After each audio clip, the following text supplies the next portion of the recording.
స్వామి ఫోల్డ్లోకి వెళ్ళటం అంటే ఇక ఆయన అదే ఈ భజనలకు ఎక్కువగా వెళ్ళటం, ఆ భజనలు చేయడం వల్ల ఒక ఆనందాన్ని పొందటం అలాంటిది పొందాను. తర్వాత కార్యక్రమం తర్వాత ఉద్యోగరీత్యా నేను కాకినాడ నుంచి విజయవాడ థర్మల్ పవర్ స్టేషన్లో జాయిన్ అవ్వడం జరిగింది.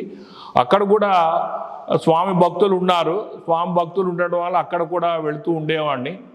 యాక్చువల్గా ఈ ఉద్యోగం రాకముందు నేను ఒకసారి ఈ ఎగ్జామ్స్ రాస్తుంటే చాలా వరకు ఫెయిల్ అయ్యాను. కానీ ఇంటర్నల్గా అనిపిస్తుంది, ఏమిటి ఇలాగా నేను సక్సెస్ కాలేకపోయానా, ఏమిటి నాకు గవర్నమెంట్ జాబ్ వస్తుందా రాదా అని అనుకుని అలా రాస్తూ ఉన్నాను. ఒకసారి బాగా డిప్రెషన్కి లోన్ అయిపోయి హైదరాబాద్ బస్ షెల్టర్లో అలా కూర్చుని ఉన్నాను ఐడియల్గా నేను ఒక్కడనే.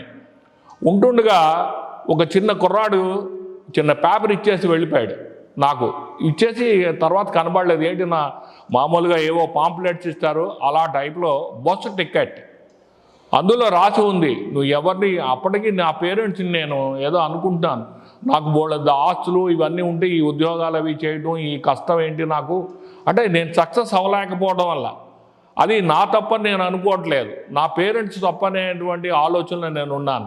నాకు ఏమైనా ఆస్తులు ఇలాంటివి ఉండుంటే ఈ ఉద్యోగం చేయాల్సినంత అవసరం ఉండదు కదా అనేటువంటి ఆలోచనతో ఉండగానే చిన్న పేపర్ అంటే ఏమిటి, మన బస్ టికెట్ ఎలా ఉంటుందో అలాంటి వైట్ పేపర్ మీద చిన్న కుర్రాడు నా చేతిలో పెట్టేసి వెళ్ళిపోయాడు.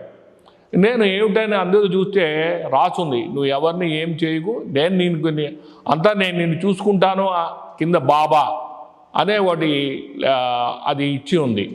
ఆ తర్వాత ఆ వయసులో పెద్దగా నేను పట్టించుకోలేదు.